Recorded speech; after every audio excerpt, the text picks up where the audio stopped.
जय जय रघुवीर समर्थ। शुका सारिखे पूर्ण वैराग्य जाचे, वसिष्ठा परिज्ञान योगेश्वराचे। कवी वाल्मिका सारिखा मान्य ऐसा, नमस्कार माझा सद्गुरु रामदासा। जय जय रघुवीर समर्थ। श्रीराम। बुद्धी दे रघुनायका हा विषय आपण पाहत आहोत। 7व्या श्लोकापर्यंत आपण पोहोचलो आणि त्यात म्हटलं की प्रसंग वेळ तर्केना सुचेना दीर्घ सूचना, मैत्रिकी राखता येना बुद्धी दे रघुनायका। समर्थ हे जरी एकांत प्रिय असले, तो त्यांचा पिंडच होता, तरी सुद्धा ते लोकपरांगमुख कधीही नव्हते, हे लक्षात घ्यायला पाहिजे। भक्तिशास्त्रामध्ये एक सूत्र येऊन जातं, नारद भक्ती सूत्रात, की भक्ता एकांतिनो मुख्याः। भक्तांचं मुख्य लक्षण एकांत प्रिय असणं हे आहे। म्हणजे लोकांमध्ये त्याला जायला आवडत नाही। विविक्त देश सैवित्वम, पुढं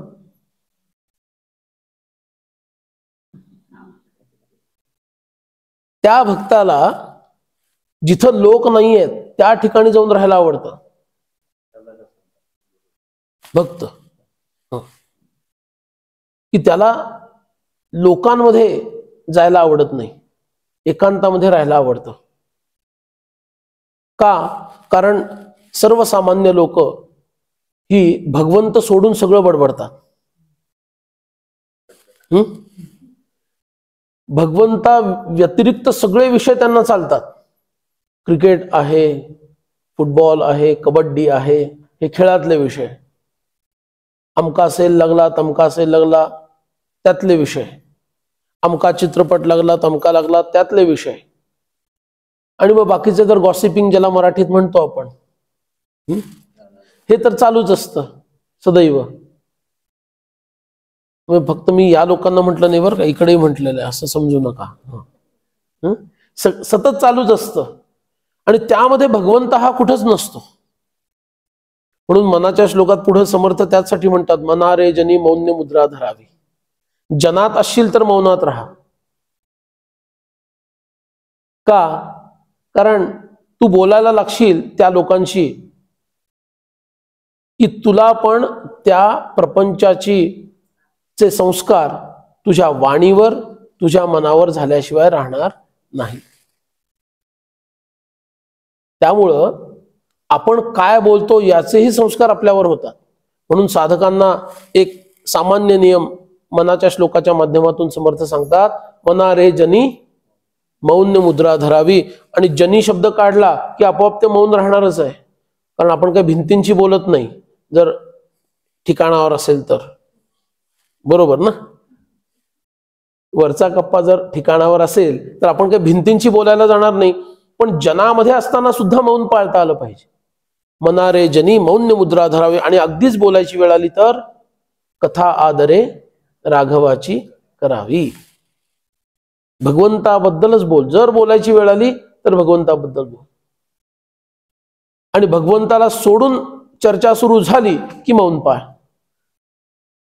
म्हणजे प्रवचनापुरतं बुवानी बोलायचं, प्रवचनाच्या आधीही नाही आणि प्रवचनाच्या नंतरही नाही। कारण प्रवचन एकदा ऐकून सोडलं की पुढच्या चर्चा कुठल्या सुरू होणार? इथलं बोलत नाहीये, बाहेरचं सांगतोय।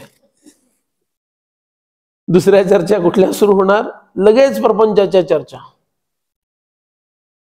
त्यामुळं भक्ता एकांतिनो मुक्ता मुख्याः। मुख्य भक्ताचं लक्षण एकांत प्रियता असते। का? त्याला एकांतामध्ये आपल्या प्रभूशी किंवा आपल्या सद्गुरूंशी संवाद साधायला जितकं सौकर्य आहे तितकं लोकांतामध्ये निश्चितच नाही। पण असं जरी असलं तरी सुद्धा समर्थ हे जन्मजात पुढारी आहेत, जन्मजात नेता आहेत, जन्मजात धर्मसंस्थापक आहेत. आणि धर्मसंस्थापना करणं हे लोकांशिवाय करता येईल का? नाही, मी कैलास पर्वतावर बसून धर्मसंस्थापना करतो, मी गौरी शंकर या शिखरावर बसून धर्मसंस्थापना करतो, असं होत नसतं. तुम्हाला लोकांमध्ये यावंच लागतं. म्हणून समर्थांसारखे महापुरुष अशा पद्धतीनं आपलं मन घडवतात की जनामध्ये असताना सुद्धा ते एकांतात राहू शकतात. पण हा साधना काळ असल्यामुळं ते त्यांना जमत नाहीये असं मुग्धाशक्तीच्या जोरावर वाटतंय. म्हणून मैत्रिकी राखता येणार. काल जो विषय बघितला, का मैत्री कुणाशी राखायची असते? आता ते गुहेत राहायचे, मग गुहेमध्ये येणाऱ्या एखादा बेडूक असेल त्याच्याशी मैत्री करणार, एखादा साप निघाला त्याच्याशी मैत्री करणार, का गुहेतल्या दगडांशी आणि मातीशी मैत्री करणार? माणसांशीच करणार ना. पण मैत्रिकी राखता येणं याचा अर्थ जेव्हा लोकांमध्ये मिसळायची वेळ येते किंवा त्यांच्या वयाच्या मुलांमध्ये मिसळायची वेळ येते असा आपण विचार करू, त्यावेळेला त्या मुलांना ह्या मुलाचं विलक्षणत्व सहन होत नाही. आणि म्हणून परमार्थातला एक नियम, आणि तो फक्त परमार्थातला नाही, व्यवहारात पण आहे पण परमार्थात विशेष आहे, तो नियम असा की तुम्ही साधनेच्या मार्गाने पुढे जायला लागल्यानंतर एकटे पडत जाता. आणि ते एकटं पडणं जर मानवलं तर तुम्ही पुढे जाता, ते नाही मानवलं तर तुम्हाला त्याची भीती वाटायला लागते. मी एकटा पडत चाललो, मला कोणी मिसळूनच घेत नाही, मला एकटं पाडतात सगळे लोक. अरे एकटं पाडतात, किती भाग्याचं लक्षण आहे. लोक इतरांना एकटं सोडत नाहीत कधी. तो कसा काय एकटा राहतो बघतोच आता. आपल्यात ओढायचा प्रयत्न करतात ना. एखादी व्यक्ती, व्यवहारातलं उदाहरण, एखादी व्यक्ती जर अमुक अमुक पेय घेत नसेल, आता ते समजून जा काय आहे. मी पार्टीला येईन पण ते अमुक अमुक घेणार नाही. किती लोक गळ घालतात आणि त्याला आपल्या पार्टीमध्ये खेचून घेण्याचा प्रयत्न करतात. का? तो आपल्यातला व्हायला पाहिजे. एकटं राहू देणं हे भाग्याचं लक्षण आहे आणि आम्हाला वाईट वाटतं. याचा अर्थ काय? माझ्या संकल्पना स्वच्छ नाहीत. त्यामुळं पुढे ते म्हणतायत, संसारी श्लाघ्यता नाही, सर्वही लोक हसती, विसरू पडतो पोटी, बुद्धी दे रघुनायका. कुणाचा विसर पडतो? मला अमुक अमुक संथा दिली ते आठवत नाही असा विषय इथं नाहीये. तो विषय इथं नाहीये. तो कर्माचा मार्ग, ते झालं आधी लहानपणी शिकून झालं सगळं. विसरू पडतो पोटी याचा अर्थ क्रोधाची परिस्थिती निर्माण झाली तरी क्रोध करायचा नाही, द्वेषाची परिस्थिती निर्माण झाली तरी द्वेष करायचा नाही. समर्थांच्या बाबतीत काम हा विषय घेण्यातच अर्थ नाही, पण तुमच्या आमच्यासाठी म्हणून घेऊ. कामासारखी परिस्थिती निर्माण झाली तर त्याचं स्मरण करायचं नाही, त्याला अधीन व्हायचं नाही. लोभासारखी परिस्थिती निर्माण झाली तरी त्याला अधीन व्हायचं नाही. बाकीचे लोभ जाऊ देत, पण एखाद्या खाद्यपदार्थाचा लोभ नक्की असतो. मला तो प्रसाद द्या, हे नका देऊ, असतं असं. आता खडीसाखर आणि फुटाणे असं एकत्रित दिलं असेल, खडीसाखर नको आणि फक्त फुटाणे द्या, हा काही लोभाचा विषय नाही का? त्याला शुगर असल्यामुळे तो खडीसाखर नाही म्हणतोय, ते चालेल.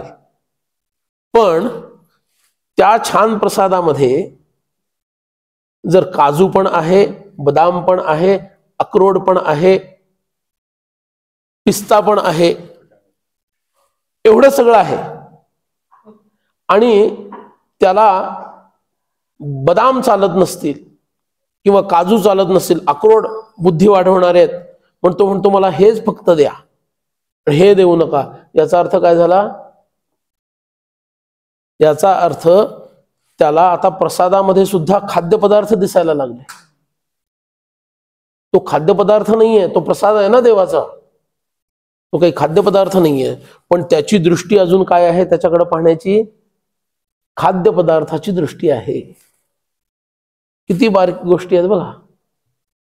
त्यामुळं गंमत कशी आहे, संसारी श्लाघ्यता नाही म्हणताना आणि विसरू पडतो पोटी याचा विचार करताना मला भगवंताचं नित्यस्मरण ठेवायचं आहे हा विषय नंतर, त्याच्या आधी त्याच्या स्मरणापासून रोखणाऱ्या वस्तूंना दूर ठेवायचं आहे हेच आधी मी विसरून जातो. मग त्याचं स्मरण कसं होणार? भगवंताचं स्मरण करण्यासाठी ज्या गोष्टी नकोत अजिबात, ती गोष्ट आली की भगवंताचं स्मरण गायब. हे जिथं आहे त्याचंच मला विस्मरण होतं की ह्या गोष्टींचं मला स्मरण नको. लक्षात येतंय का? हा, ह्या गोष्टींचं स्मरण नको ह्याचंच मला विस्मरण होतं. आणि मग काय होतं, त्यामुळे भगवंताचं स्मरण राहत नाही, विसरू पडतो पोटी. पोटी याचा अर्थ आतमध्ये असा घ्यायचा.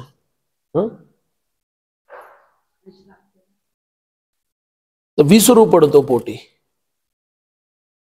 म्हणून पहिली गोष्ट, मला भगवंतापासून दूर ठेवणाऱ्या वस्तू आयडेंटिफाय करता आल्या पाहिजेत. त्या झाल्या आहेत का? त्या वस्तू तुमच्या घरात भरपूर आहेत. व्यक्तींच्या रूपात पण आहेत आणि वस्तूंच्या रूपात पण आहेत. नव्हे ते सगळंच भगवंतापासून विसर पाडणार आहे. मग काय वस्तू आणि व्यक्ती सोडून द्यायच्या का? त्या नाही सोडायच्या, कारण सोडला तरी उपयोग नाही आहे. तुम्ही लाख सोडाल, त्यांनी सोडलं पाहिजे की नाही? देवाणघेवाण आहे ना, तुमचं आणि त्यांचं नातं आहे. तुम्ही जरी त्यागाल तरी त्या तुमच्या मागे येणार, किती प्रयत्न करा. मग त्याच्यातील आसक्ती सोडता आली पाहिजे. आतापर्यंत मला माझा मुलगा दिसत होता, आता त्याच्यातली आसक्ती सोडल्यानंतर तो माझाच मुलगा असणार आहे, पण माझा हा शब्द क्षीण होणार आहे. माझा मुलगा, मुलगा नंतर आधी माझा, का मुलगा माझा म्हणतो आपण? तर काय टीव्हीचा चॅनल आहे का अमुक माझा? युट्यूबचा चॅनल आहे माझा नंतर, बरोबर नाव आहे ते. आपण घरी काय म्हणतो? माझा मुलगा, माझी मुलगी, माझी नात, माझी म्हणावं लागतं म्हणून सून. पहिल्यांदा माझं आणि मग नंतर बाकीचं, मुलगा अमुक तमुक हे नातं. जेव्हा त्याच्यातली आसक्ती निघून जाते तेव्हा माझा शब्द हा क्षीण होऊन जातो. नष्ट होतो असं मी म्हणणार नाही, त्याला फार मोठा अधिकार पाहिजे. क्षीण होऊन जातो आणि मग माझा मुलगा एवढंच राहतं. ह्या व्यक्ती तसंच त्या वस्तू 40 वर्षापासून ठेवलेलं लाटणं, का? आईनं दिलेलं आहे ना, माहेरचं आहे ते. किती का त्याला मग ते किती वाकडं तिकडं का झालेलं असे ना, कुठल्या कारणामुळे हे मी बोलणार नाही, ज्या कुठल्या कारणामुळे, पण वाकडं तिकडं झालं असे. पण ते जपून ठेवलं. का जपून ठेवलं? माहेरचं आहे. घरातल्या सगळ्या वस्तू माझ्या माझ्या माझ्या म्हणून समर्थांनी दासबोधामध्ये ज्या वेळेला उपदेश चालू केला नरदेहस्तवनाचा, त्यांना देहबुद्धी ते आत्मबुद्धी करावी हे जे मनाच्या श्लोकात सांगितलेलं आहे तो उपदेश करायचा आहे मुळात.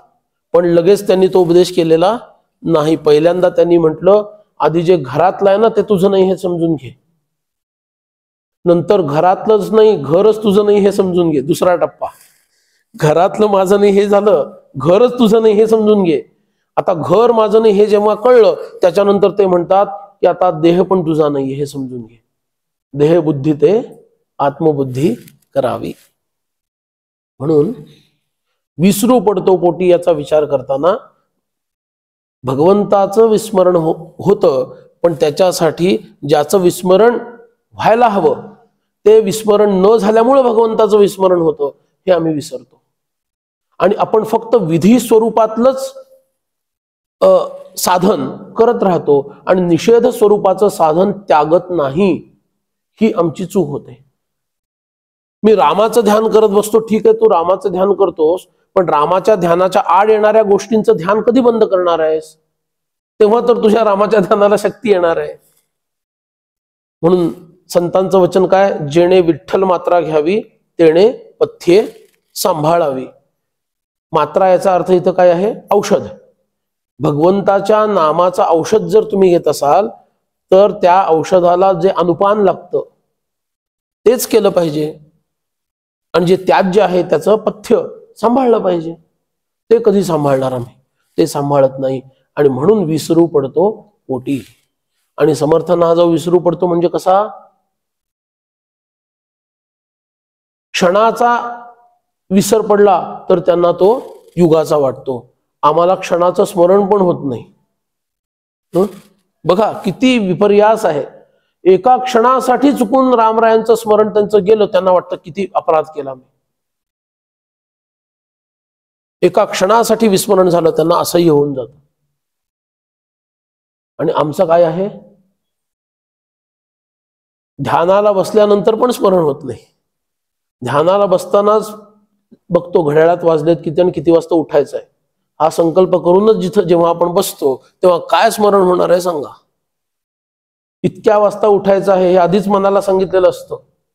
तोपर्यंत जर गजर वाजला नाही, कधी कधी घोळ करतो ध्यानाच्या वेळेलाच नेमका तो मोबाईल मधला गजर. पूर्वीचं ते राहिलंच नाही ना, असं बंद करून गजर बंद करायचं, ते घड्याळ राहिलंच नाही. आता टपली मारली की होतं बंद, ते राहिलं नाही. तेव्हा 4 वेळेला घड्याळाकडे लक्ष झालं, अजून कसं वाजलं नाही. चुकीचा लावला की का PM आणि AM मध्ये फरक पडला का? बरोबर 19 मिनिटाचा मी गजर लावला होता, 20 पण नको, 19 मिनिटावर गजर लावला होता, झाला कसा नाही याचा अर्थ 12 तास 19 मिनिटाचा झालाय का AM आणि PMच्या गडबडीत? म्हणून मी बघितलं का हे होतं. कारण ज्याचं विस्मरण करायचं आहे त्याचं विस्मरण आम्ही करायचं थांबत नाही, त्याचं स्मरण करत राहतो. म्हणून विसरू पडतो पोटी. संसारी श्लाघ्यता नाही सर्वही लोक हसती. याचा अर्थ असा घ्यायचा, संसारी श्लाघ्यता नाही म्हणून लोक हसती. आम्हाला जसं बहिरंगामध्ये प्रेम वाटतं तसं या मुलाला वाटत नाही. आम्हाला खाण्यापिण्याच्या गप्पा मारायला आवडतात तशा याला वाटत नाहीत. या बहिरंगाची जी आमची आवड आहे तशी ह्या मुलाची नाहीये. हे काहीतरी डोळे मिटून बसतं आणि काय करत बसतं त्याचं त्यालाच माहिती. पाण्यात बुचकाळून काय काढतो अन्न, तसंच काय खातो. कुणाशी बोलायचं म्हटलं तरी मौनानेच काय असं. बरं नाराज पण करायचं नाही कुणाला, साधकाला, पण मग उत्तर देत नाही, हा मौनानच बोलतो. जप चाललाय, कळलं पाहिजे बोलायचं नाही ते, असं काहीतरी हा बोलतो. म्हणजे हा गप्पा मारायला वेळच देत नाही. आमच्याशी गप्पा मारायला हा आमच्या गावात येऊन राहिला, भले एखाद्या गुहेत येऊन राहिलाय ठीक आहे, गावात, पण आमच्याच गावात आला ना शेवटी, आमच्या गावातलीच गुहा आहे ना ही. मग गावकऱ्यांशी बोलायला नको, वेळ द्यायला नको? अरे तुम्ही रामाबद्दल बोला, तो मुलगा बोलायला तयार आहे, तुम्हाला रामाशी कर्तव्य नाही, मग त्याला तुमच्याशी कर्तव्य नाही. बघा माझी इथपर्यंत स्थिती व्हायला पाहिजे, ज्याला रामाशी कर्तव्य नाही त्याच्याशी मला कर्तव्य नाही, तो खरा साधक. पण आपण काय करतो, लगेच ऍडजस्टमेंट केली पाहिजे. बुवा तुम्हाला काय, तुम्हाला सांगायला काय जातंय, ऍडजस्टमेंट करावी लागते. पण कधीपर्यंत करणार? आयुष्याच्या कुठल्या टप्प्यापर्यंत ऍडजस्टमेंट करायचं ठरवलंय? आणि ऍडजस्टमेंट करताना कशासाठी आपण काय सोडत आहोत एवढा तरी माझ्याकडे विवेक हवा की नाही? परपंचासाठी परमार्थ सोडायचा की परमार्थासाठी परपंच सोडायचा आहे? भगवंतासाठी संसार सोडायचा आहे की संसारासाठी भगवंत सोडायचा आहे? नातेवाईकांसाठी गुरूंना सोडायचं की गुरूंसाठी नातेवाईकांना सोडायचंय? हा तरी विवेक माझ्यामध्ये हवा. पण परमार्थात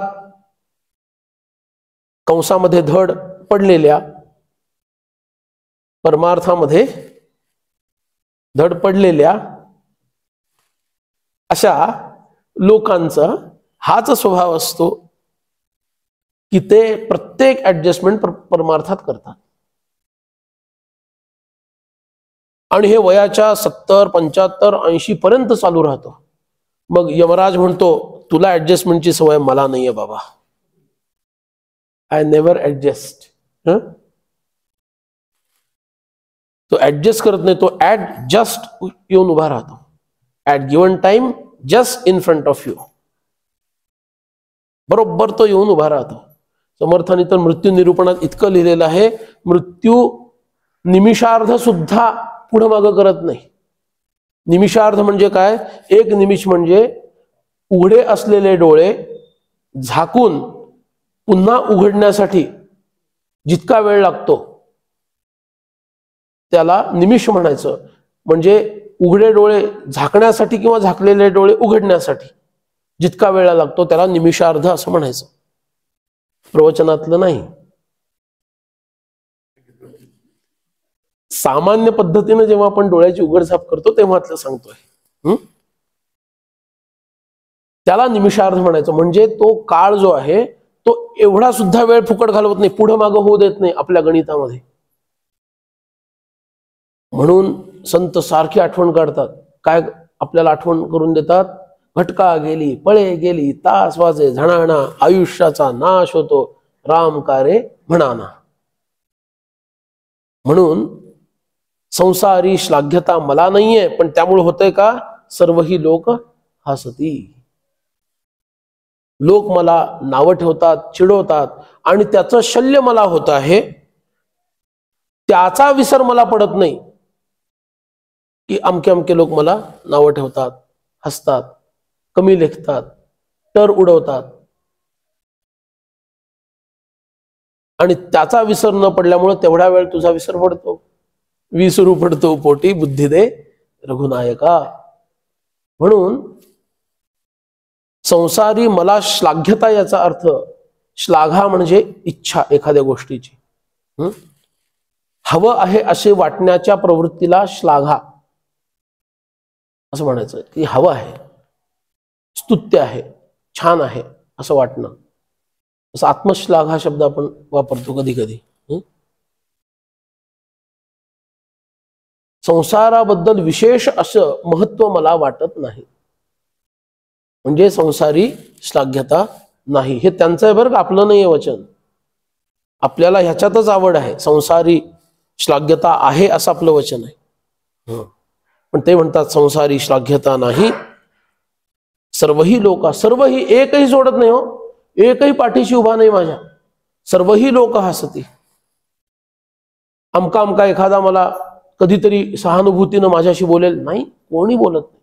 सगळे हसतात, सगळे चिडवतात, सगळे टर उडवतात. ही परिस्थिती साधकाच्या जीवनात यावीच लागते, नाहीतर तुमची प्रगती होत नाही. म्हणून भगवंताला हे मागून घ्या, हे लवकरात लवकर होऊ दे बाबा माझ्या जीवनात. आणि तसं झाल्यानंतर मात्र तुझा विसर न पडावा. समर्थांचं हे म्हणणं नाही की संसारी श्लाघ्यता नाही, ते तर अपेक्षितच आहे. सर्वही लोक हसती याचंही त्यांना दुःख नाहीये. दुःख कशाचं आहे? विसरू पडतो पोटी बुद्धी दे रघुनायका. हे होणारच आहे. ज्या अर्थी तुम्ही परमार्थाचा मार्ग स्वीकारलात, आणि त्यांच्यासाठी तर तो 12व्या 13व्या 14व्या वर्षातला हा विषय आहे. इतक्या लहानपणी त्यांनी तो स्वीकारलाय, पूर्ण 24 तास परमार्थासाठी असा स्वीकारलेला असताना संसारी श्लाघ्यता नाही म्हणून तर स्वीकारला. पण लोक चिडवणार, हे होणारच आहे, इट इज बाय डिफॉल्ट. पण दुःख कशाचं आहे? विसरू पडतो पोटी, ह्याचं त्यांना वैषम्य वाटतं, दुःख वाटतं. म्हणून आपण सुद्धा भगवंताला हेच म्हणायचं की हे माझ्या, आता हे आमच्या बाबतीत घडतंय का? संसारी श्लाघ्यता नाही आणि आमचा काही संबंध आहे? काहीच संबंध नाहीये. तर हे घडू दे. त्यांच्यासाठी काय आहे हा त्यांचा विषय, पण आमच्यासाठी काय आहे हेही बघायला पाहिजे. संसारी श्लाघ्यता नाही एवढं तरी म्हणण्याची पात्रता माझ्यात येऊ दे, अशी त्यांनाच प्रार्थना करायची. मग पुढची प्रार्थना काय? मग सर्वही लोक हसते हे माझ्या बाबतीत घडणार आहे, ते घडू दे हेही प्रार्थना करायची. आणि ते घडल्यानंतर मात्र पुढचं होऊ नये, विसरू पडतो पोटी. तुझं विस्मरण त्यावेळेला होऊ नये, कारण ज्या वेळेला आपण विरोधकांचं स्मरण करतो त्यावेळेला भगवंताला विसरतो. अमका मला असं म्हणाला, तमका तसं मिळाला. तो त्याच्या ठिकाणी म्हणायचं ते म्हणेल, माझं भगवंताकडे लक्ष पाहिजे. ते घडतंय का? नाही घडत. आणि म्हणून विसरू पडतो पोटी बुद्धी दे रघुनायका, चित्त दुश्चित्त होत आहे. इथं होत आहे म्हणताना होत आहे असं करायचं. चित्त दुश्चित्त होत आहे, ताळतंत्र कळेची ना, आळसू लागला पाठी, बुद्धी दे रघुनायका. समर्थांचा 1 नंबरचा शत्रू म्हणजे आळस, 2 नंबरचा शत्रू म्हणजे दुश्चित्तपणा, आणि 3 नंबरचा शत्रू म्हणजे आपल्या सगळ्यांना आवडणारी छानशी झोप. या 3 गोष्टी दासबोधामध्ये वेळोवेळी आलेल्या आहेत. ह्या तिघांपासून दूर राहा, ह्या तिघांपासून दूर राहा. झोपायचं ते थेट रात्रीच, अधेमध्ये नाही. आता साधनेला लागलेल्या लोकांनी तरी, नैष्ठिक ब्रह्मचार्यांना तर तो नियमच दिलेला आहे, त्यांनी दुपारी झोपायचं नाही, गादीवर झोपायचं नाही, अमुक नाही तमुक नाही. हे कशासाठी? अभ्यासासाठी.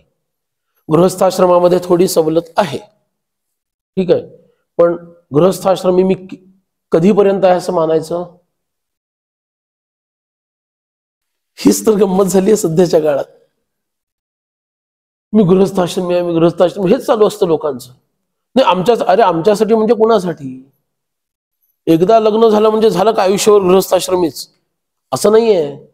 विशिष्ट काळ आल्यानंतर पुढचा आश्रम स्वीकारला पाहिजे ना, मनाने, प्रत्यक्षात नसला तरी. वानप्रस्थ तो कधी स्वीकारायचा? कधी स्वीकारतच नाहीत माणसं. वानप्रस्थी लोकांना तर ब्रह्मचार्यापेक्षा जास्त कठोर नियम आहेत, आणि ते या काळात झेपणार नाहीत म्हणून वानप्रस्थ निषेध सांगितला. नका करू, जमणारच नाही तुम्हाला कलियुगामध्ये. याचा अर्थ म्हणजे जंगलात जाऊन राहणं जमणार नाही या अर्थानं ते घ्यायचं. आम्ही म्हटलं वा वा, वानप्रस्थ निषेध आहे, आमचा गृहस्थाश्रमच बरा आहे. इतके आपण हुशार असतो. अरे ते बाकीच्यांनी म्हणणं ठीक आहे, मी स्वतःला पारमार्थिक म्हणवणाराही मी जर तसा आगाऊपणा करायला लागलो तर काय उपयोग आहे? म्हणून दुश्चित्तपणा आणि आळस हे एका अर्थानं जुळं भावंड आहे असं समजा. एक आला की दुसरा येणार, दुसरा आला की पहिला येणार. सामान्यपणे काय होतं? आळस आधी येतो आणि आळसामुळे दुश्चित्तपणा येतो. दुश्चित्तपणा म्हणजे चित्त एकाग्र न करता येणं कोणत्याही विषयावर, त्याला म्हणायचं दुश्चित्तपणा. दुश्चित्त चित्त दूर गेलं, चित्ताची एकाग्रता दूर गेली, तिला म्हणायचं दुश्चित्तपणा. आळस आला की आपोआप हे घडणार आहे. म्हणून साधकांनी शक्यतो गोडधोड फार खाऊ नाहीये, आणि खाल्ला तर त्याचा उतारा घेतल्याशिवाय राहू नाहीये. उतारा घ्यायचा म्हणजे काय? शतपावली असेल तर सहस्रपावली करावी. त्याचा उतारा केला. उष्ण अन्न घेऊ नये. आळस कशामुळे येतो? उष्ण अन्नामुळे आळस येतो. आता वातावरण जे आहे आपल्याला, जे आता संपत आला महिना हा श्रावण, आषाढ श्रावण, चातुर्मास किंवा 2 मास तरी. हे का सांगितलं? अन्नपान त्याच्यावर जास्त नियंत्रण. हे साधकांसाठी आहे बरं का. जे साधक नाहीत त्यांना मागं लागू नका. आपलं चुकतं कसं, हा श्रावण पाळत नाही, अरे तो साधक नाहीये, नको त्याला पाळू दे ना, तू कशाला त्याच्या मागं लागलास? तू नीट पाळ म्हणजे झालं. हे नियम कुणासाठी आहेत सगळे? ज्याला सात्विक जीवन जगायचं आहे आणि भगवत प्राप्ती करणं हा त्याच्या जीवनातील एकमेव किंवा मुख्य प्रधान उद्देश आहे. एकमेव अथवा प्रधान उद्देश ज्याच्या जीवनातील भगवत प्राप्ती हा आहे, याच्यासाठी हे सगळे नियम आहेत. ज्याचा उद्देश फक्त पैसा मिळवणे आणि उपभोग घेणे हा आहे, त्याच्या मागे हे लागू नये आपण शहाण्या माणसाने. तो म्हणेल तू तुझ्या ठिकाणी राहा, मी माझ्या ठिकाणी राहतो, विरोध राहणार नाही. हे नियम का सांगितले? वातावरण कसं आहे? अग्निमंद करणार आहे. जठराग्नी मंद होण्याच्या काळामध्ये जर तुम्ही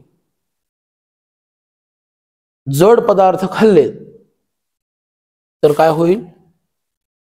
आपोआप रक्त पुरवठा जास्त वेळ जठराकडे वळवला जाईल शरीराच्या या यंत्रणेनुसार. हे शरीराचं ताळतंत्र आहे. ताळतंत्र कळेची नाही ना, शरीराचं ताळतंत्र हे आहे. आणि त्यामुळं जास्त वेळ तो अन्न पचवण्यासाठी जो रक्त पुरवलं जाईल, त्यामुळं इकडं रक्त कमी पडेल. इकडं रक्त कमी पडायला लागलं की आपोआप आळस, दुश्चित्तपणा, आणि मग हळूहळू त्याची पर्यवसान कशात होणार? निद्रेकडे होणार. इथं होईल. म्हणून हलका आहार घ्या, शक्य झालं तर एकभुक्त राहा या कालावधीमध्ये तरी. हे का सांगितलं? ते याचसाठी सांगितलं. दृढ संकल्प जर नसेल जीवनात तर माणूस आळस झटकत नाही. दृढ संकल्प ही अशी एक गोष्ट आहे की जी कितीही आळशी माणूस असला तरी त्याला आळस झटकायला प्रेरित करते. पण आमचा संकल्प दृढ नसल्यामुळं आम्हाला बऱ्याच वेळेला आळसाचा साक्षात्कार होतो. व्हायचा साक्षात्कार भगवंताचा, होतोय आळसाचा. का? आमचा संकल्प दृढ नाहीये.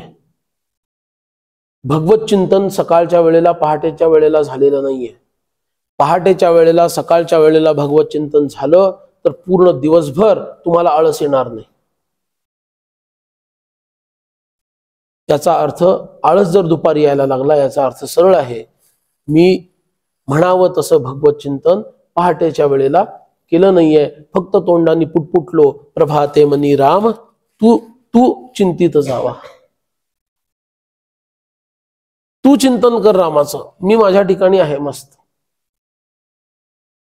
तेव्हा समर्थ म्हणतात, चित्त दुश्चित्त होत आहे, ताळतंत्र कळेची ना. कधी उठावं कधी झोपावं हेच तंत्र आता मला कळायचं बंद झालंय.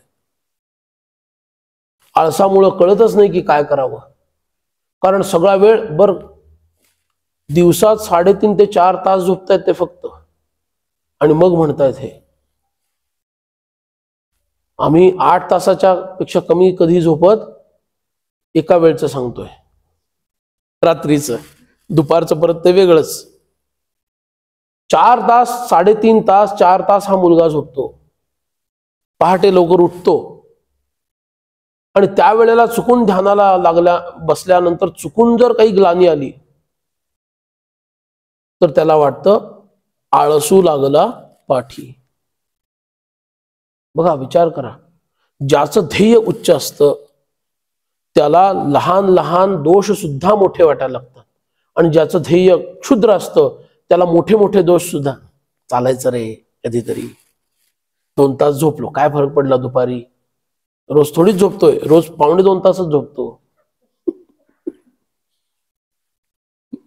बघा, ज्याचं ध्येय उच्च आहे त्याला छोटे छोटे दोष सुद्धा मोठे वाटतात, आणि ज्याचं ध्येय क्षुद्र आहे त्याला मोठे मोठे दोष सुद्धा तुच्छ वाटतात. इथं या बालकाची स्थिती काय आहे? बालयोगी आहेत. कधी एक क्षणभर सुद्धा त्यांना रामरायांचं विस्मरण झालं की ते तळमळायला लागतात. तद्विस्मरणे परमव्याकुलता इति. भक्तीचं लक्षण सांगताना नारद महर्षी काय म्हणतात? तद अर्पिता अखिल आचारिता तद्विस्मरणे परमव्याकुलता इति. आचारिता याचा ताळतंत्र. ताळतंत्र जो आहे ना, तो नारदांच्या शब्दामध्ये बोलायचा झाला तर आचारिता. आपलं प्रत्येक आचरण, डूज अँड डोंट्स म्हणजे ताळतंत्र. हे प्रत्येक त्याचं वागणं, कर्म तद अर्पिता अखिला आचारिता. संपूर्ण आचरण त्या भगवंतालाच अर्पण केलेलं आहे. यत् करोषि यदश्नासी यज्जुहोषि ददासी यत् तपस्यसि कौंतेय तत्कुरुष्व मद अर्पणम. जे म्हणून काही तू करशील ते प्रत्येक कर्म मला अर्पण कर. आणि त्याचा परमोत्कर्ष कुठेपर्यंत आहे? श्वासापर्यंत आहे. तो महायोगी प्रत्येक श्वास सुद्धा त्याला अर्पण करतो, म्हणून तो म्हणतो सोहम. बघा तिथपर्यंत तो पोहोचतो. आता श्वास हा किती सूक्ष्म आहे हा विषय आपण आता तुम्ही श्रवण करत असताना श्वास मी घेता इकडे तुमचं लक्ष आहे का? नाही आहे ना लक्ष? का आहे? नाही आहे. पण श्वास घेत आहात ना, त्याबद्दल काही काळजी करण्याचं कारण नाही, नंतर लगेच प्रवचन थांबवावं लागेल. पण हे सहज कर्म सुद्धा त्या योग्याचं प्रत्येक कर्म भगवद अर्पण असतं. भगवंताने अगदी श्वासापर्यंत नाही सांगितलं, कारण त्या अर्जुनाला सांगायचं होतं, पण तो युद्धासाठीच तयार होत नव्हता. आम्हाला सांगायचं असतं तर काय सांगितलं असतं त्याच्याहून वेगळंच आहे परत. पण महायोगी श्वासोच्छ्वास सुद्धा अर्पण करतात का? सोहमच्या अनुसंधानाने त्यांचे श्वास सुद्धा प्रश्वास सुद्धा भगवद अर्पणच होत असतात. म्हणून ताळतंत्र कसं वागावं हे कळण्यासाठी दासबोधामध्ये एक छान समास आहे. त्या समासामध्ये त्यांनी पहाटे उठल्यापासून रात्री झोपेपर्यंत काय काय करावं हे सांगितलं. त्या काळाचा थोडा प्रभाव त्याच्यावर असणार आहे. आता थोडं त्याच्यात बदल करावा लागेल, नाही असं नाही, पण एकूण ठोकताळा कळतो काय आहे. ते म्हणतात पहाटे लवकर उठा आणि उठल्या उठल्या पहिल्यांदा भगवंताचं स्मरण करा. पहाटे लवकर उठायचा अर्थ कधी? सूर्योदयाच्या आधी किमान एक मुहूर्त तरी. सूर्योदयाच्या आधी म्हणजे अरुणोदयाच्या थोडा आधी किमान. त्याच्या आधी असेल तर गोष्टच वेगळी. तिथून सुरू करायचं. त्यानंतर दिशेकडे जावे, जे कोणासची न ठावे, आणि रिकाम्या हाताने येऊ नये, काहीतरी चांगली वस्तू येताना घेऊन यावी असं सांगितलं. हे सगळं केल्यानंतर फलाहार करा असं सांगितलं. फलाहार करा आणि आपल्या कामाला लागा. पूजा वगैरे करून आपल्या कामाला लागा. काम पूर्वीच्या काळामध्ये 4-5 तास काम केलेलं पुरे असायचं. ते काम झालं की दुपारी जेवायला घरी या. घरी आल्यानंतर जेवण झाल्यानंतर झोपा असं ते म्हणत नाहीत. पहिल्यांदा सांगतो. वामकुक्षी म्हणजे काय आहे? आपण त्याचा अर्थ झोप केलेला आहे. वामकुक्षी म्हणजे झोप नाही.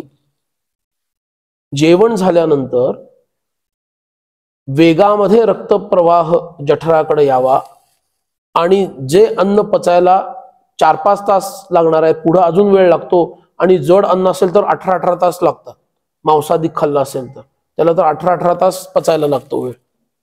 पण ते अन्न लवकर पचावं म्हणून केलेला तो नियम आहे. एक मुहूर्तभर, अर्धा मुहूर्त तुम्ही जठरावर भार देऊन आडवं पडायचं आणि तेव्हा नामस्मरण करायचं. आम्ही काय करतो? जसं शवासनाचा नियम आहे. शवासनात झोपायचं असतं का?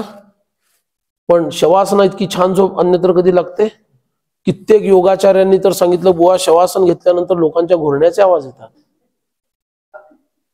रात्री झोपत नाही ते इथं शवासनात झोपतात, घोरतात. घोरण्याचे आवाज येतात लोकांचे. अर्थात शवासन आहे ते झोपायचं नाहीये विषय. पण आम्ही वामकुक्षीचं काय करून टाकलं?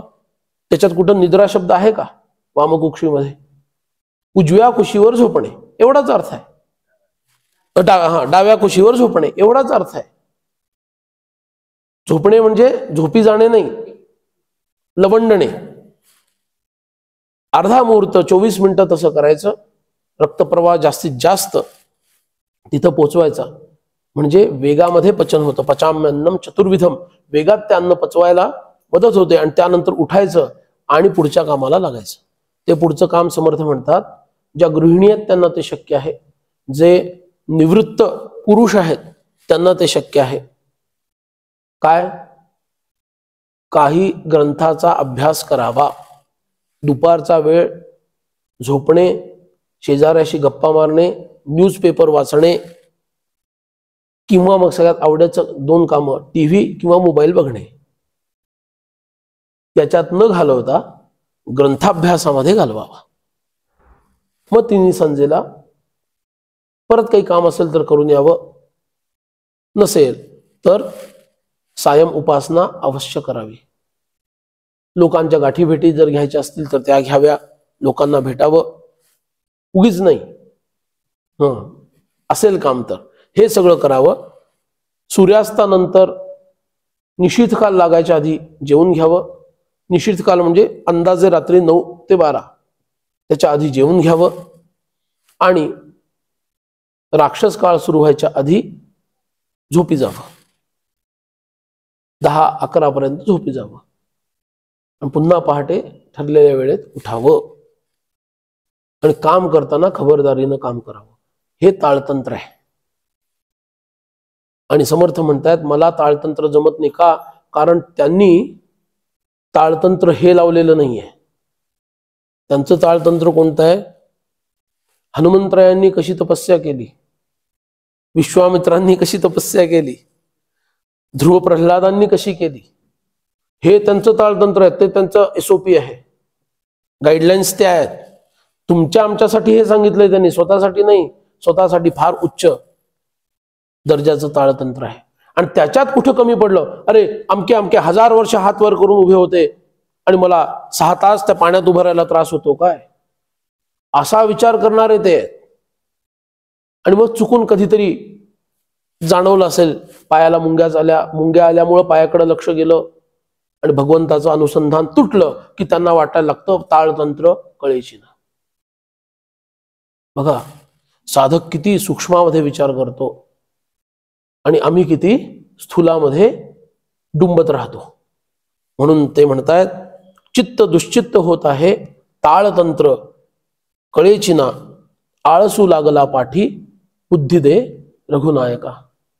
ज्याप्रमाणे भगवान श्रीकृष्णांच्या मागे कालयवन लागला होता तसा माझ्या मागे आळस लागलेला आहे. करा कल्पना.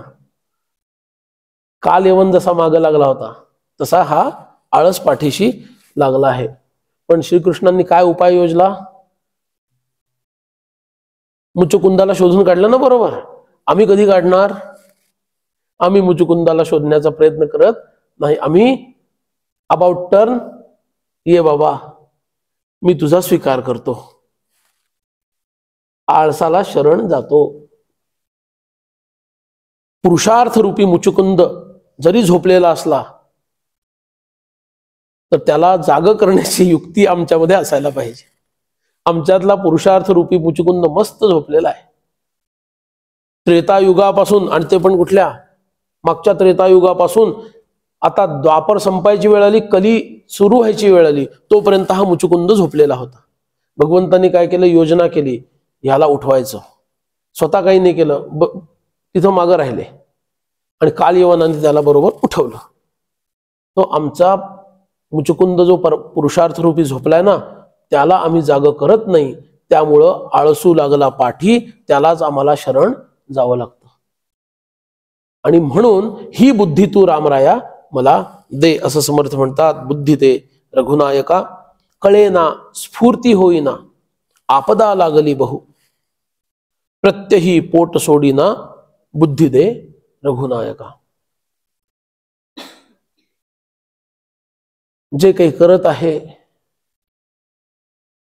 ते बरोबर आहे की नाही हे कळत नाही.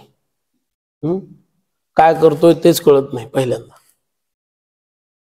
बरं काय करावं याची स्फूर्ती आतून येत नाही. आणि वरती लिहिलेले आळस, दुश्चित्तपणा या सगळ्या आपत्ती मागच लागलेल्या आहेत. आपदा लागली बहु. भगवंतापासून दूर राहणं हीच खरी आपदा आहे. म्हणजे भगवंतापासून भिन्न असणं, द्वैत असणं हीच काय आहे? मोठी आपदा आहे. ती ज्याच्यामुळे आहे ते आळस आणि त्याच्यातले छोटे छोटे भाग आहेत. पण मुख्य आपदा कोणती आहे साधकाच्या दृष्टीनं? भगवंतापासून दूर असणं ही सगळ्यात मोठी आपदा आहे. म्हणून तिथं एक वचन आहे, आपदा लागल्या बहु असं नाही म्हटलं, कारण त्या मुख्य आपदेच्या खाली ज्या छोट्या छोट्या आपदा आहेत. आपदा म्हणजे कळलं ना, संकट मोठं. ही मोठं संकट कोणतं आहे? मोठं संकट भगवंतापासून मी वेगळा आहे आणि तो माझ्यापासून वेगळा, मी त्याच्याहून वेगळा. हेच मोठं संकट आहे. मग त्याच्या अनुषंगाने येणारं भगवंताचं विस्मरण हेही संकट आहे, त्या अनुषंगाने येणारा आळस आणि दुश्चित्तपणा हेही संकट आहे. ही सगळी छोटी छोटी संकट आहेत. मुख्य संकट काय आहे? मी भगवंतापासून वेगळं असणं, भगवंत मला साक्षात नसणं, हे सगळ्यात मोठं संकट आहे. आणि ते संकट कशामुळे आहे? साधना कशी करायची कळत नाही. थोडा वेळ वाटतं ग्रंथ वाचावा, मग ग्रंथ वाचायला लागलो, एक दिवस रात्री 2 पर्यंत जागून ग्रंथ वाचला आणि त्यानंतर 2 वर्ष झाली तो हातात घेतलाच नाही पुढे कधी. कळे ना काय करावं. दुसऱ्या दिवशी नाही आता काय नाही, 2 पर्यंत ग्रंथ वाचलेला आहे, आठवड्याभराचं काम झालेलं आहे, आता पुढचं काही करायचं नाही.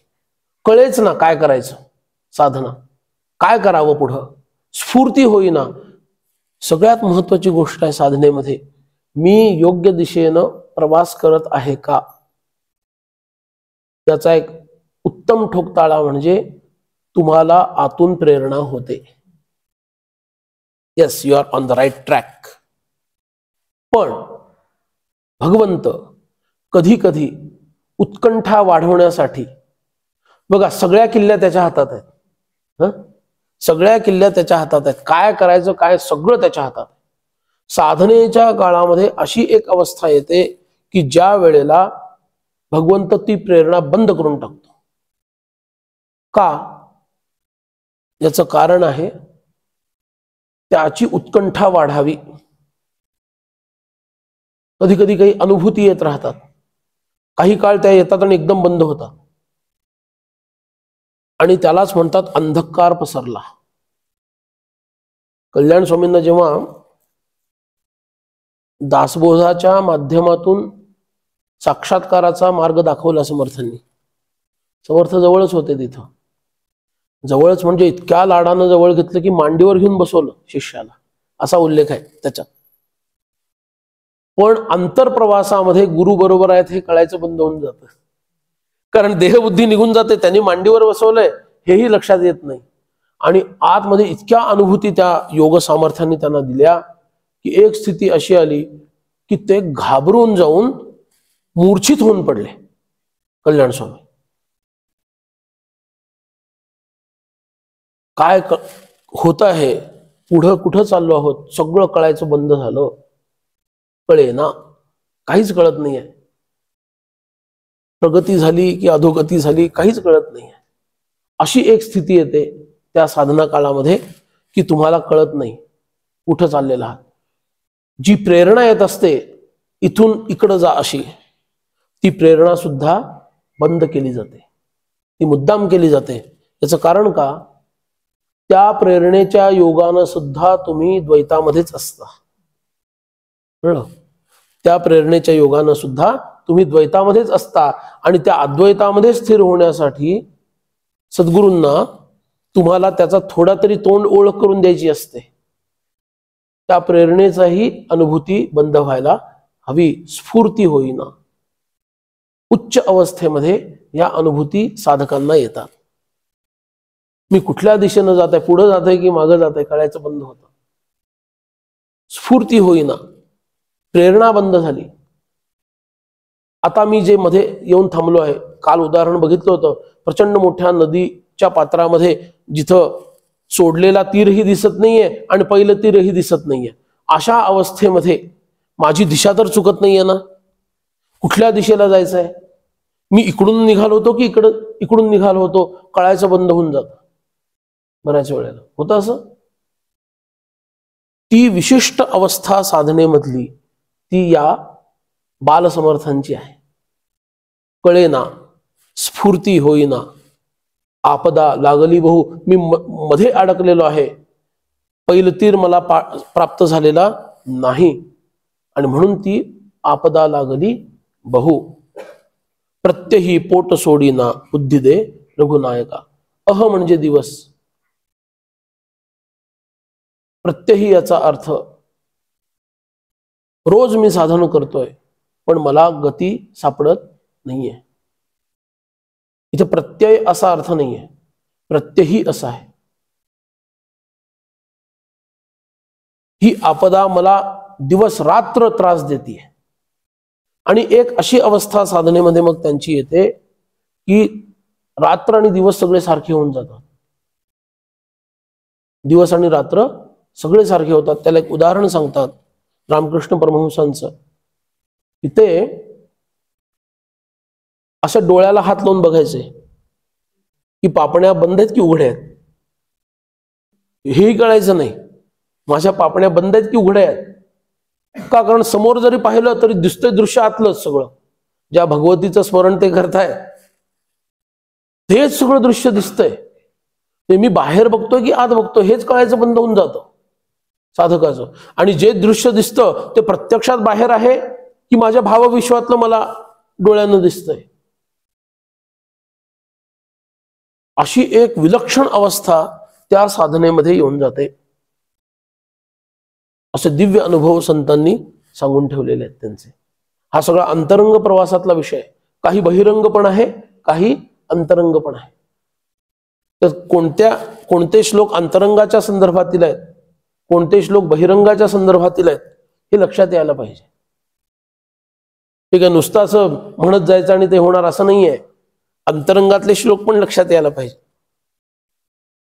आता कळेना, स्फूर्ती होईना म्हणजे काय, कुठला ग्रंथ वाचू कळत नाही, कोणी मला सांगत नाही याचा योग वासिष्ठाचा अर्थ काय, असा त्याचा बहिरंग अर्थ काढायचा नाहीये. हा अंतरंग अर्थ काढायला पाहिजे. प्रत्यही याचा अर्थ एका अर्थानं अहोरात्र असा घ्या. अह म्हणजे फक्त दिवस, रात्र ही रात्र असते, पण प्रत्यही याचा अर्थ आता रात्र सुद्धा दिवस झाली, कारण दिवसा जागायचं असतं, म्हणजे त्या काळातली गोष्ट आहे. हल्ली रात्रीही लोक जागतात, नक्तंचर, रात्री जागतात, त्यांना राक्षस म्हणतात. त्यामुळं श्रोत्यांनी ठरवायचं की रात्री जागायचं की नाही. पण साधकाची एक स्थिती येते, त्याची झोपच उडून जाते. झोप उडाली चांगल्या अर्थानं. प्रवचनात पण कधी कधी चांगल्या अर्थानं घ्यावं लागतं. झोप उडाली, पण साधकाची ती विशिष्ट अवस्था येते की तो झोपणंच विसरून जातो. आणि तो झोपल्यानंतर सतत ते नाम सारखं त्याच्या अंतरंगातील कानावर यायला लागतं. जर काही ध्यान तो करत असेल, अंदर राम बाहेर राम, जे कबीरांचा अनुभव आहे, आत बघितला तरी रामच आहे, बाहेर बघितला तरी रामच आहे. तर आत आणि बाहेर एकच असेल तर आत आणि बाहेर शब्दाला अर्थ काय राहिला? आत काही वेगळं असेल, बाहेर काही वेगळं असेल तर आत बाहेर शब्दाला अर्थ आहे. आत पण राम, बाहेर पण राम, मग आत आणि बाहेर शब्दाला अर्थ काय राहिला? रामच आहे सगळं. अशी ती विलक्षण अवस्था जेव्हा येते त्यावेळेला प्रत्येक रात्र पण त्यांचा दिवसच होऊन जातो. कायम जागृती. आणि त्या जागृतीमध्ये फक्त काय दिसतंय? उत्कंठा, भगवत भेटीची उत्कंठा, पण तो काही प्राप्त झाला याची अनुभूती नाही. ही एक अशी विचित्र, ज्याला आपण म्हणतो तडफडायला लावणारी अवस्था आहे. तुकोबांचा शब्द आहे त्याला, पाण्याविण मासोळी तैसा तुका तळमळी. ती जी तडफड आहे, पाण्याच्या बाहेर मासोळी काढल्यावर कशी तडफडते, तशी ती साधकाची अवस्था येते. फार उच्च अवस्था आहे बरं. आपल्याला किती जन्म जाणार आहेत ही अवस्था, याला वी डोंट नो, माहिती नाही. पण ती अवस्था आली की प्रत्यही पोट सोडीना. ती आपदा का, ती तडफड आहे. भगवंताच्या भेटीची इच्छा तर तीव्र आहे, पण तो भेटत तर अजिबात नाहीये. का निष्ठुर होऊन बसलाय कळत नाही. इतका त्याला आपण पतित पावन म्हणतो, आणि तो इतका तो दयासागर आणि कृपासागर आणि करुणासागर, काय काय काय काय काय काय त्याला वेदांपासून सगळ्यांनी म्हटलेलं आहे. माझ्याच बाबतीत तो इतका कठोर का झालेला आहे? का?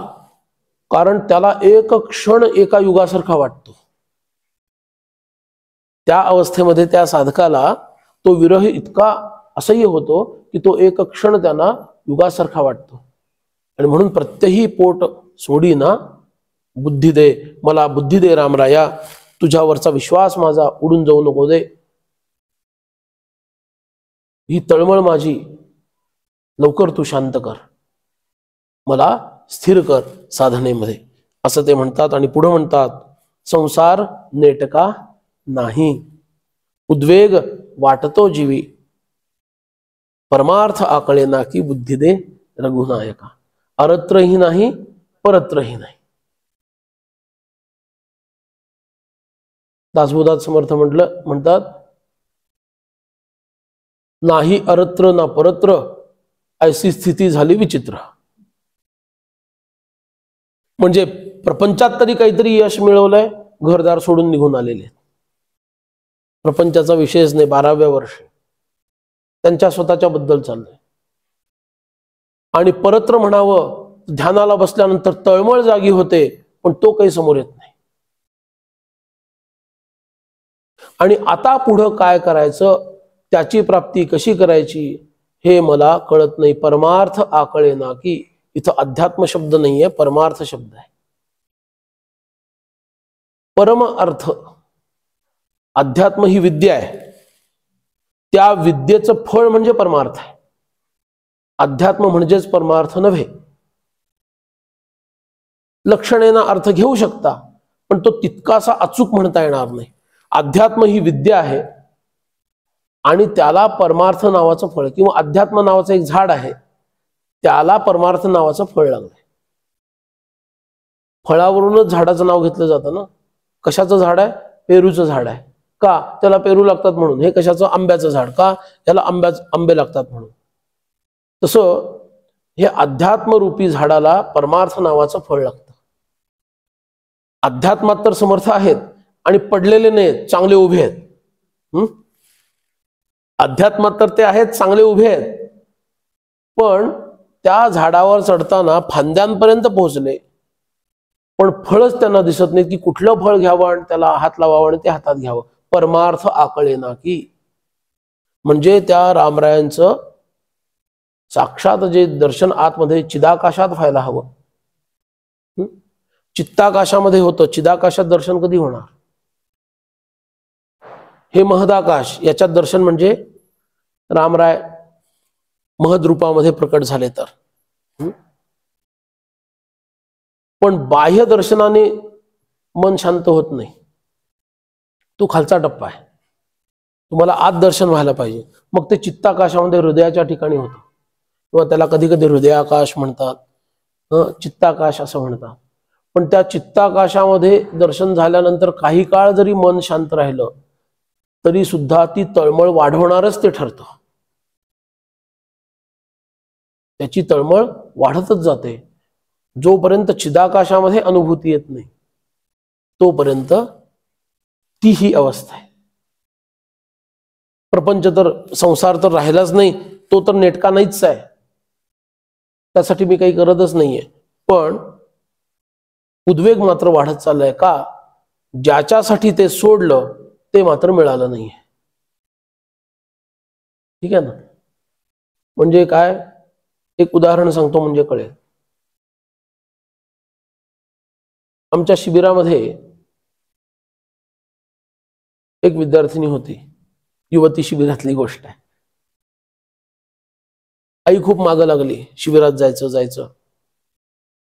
ती पण तयार झाली जायला, आणि जायच्या दिवसाच्या आदल्या संध्याकाळी, आता हल्ली काय नवीन पद्धत सुरू झाली आहे, त्यांच्या कॉलेजचा काहीतरी मेसेज आला, अमुक काहीतरी टुर्नामेंट का आणि काहीतरी ती अमुक दिवशी ठेवलेली आहे,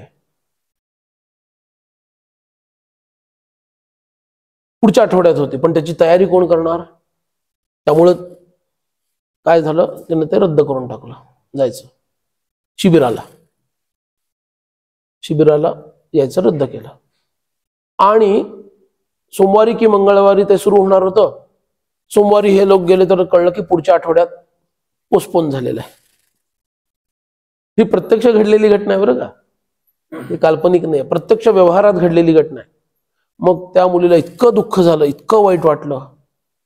ह्या कॉलेजच्या टुर्नामेंट का काय होती त्याच्यासाठी मी शिबिरात नाही गेले, आणि आता टुर्नामेंटला जायचं तर टुर्नामेंट पण पुढे ढकलली गेली. आणि किती दिवसांसाठी? अनिश्चित कालावधीसाठी.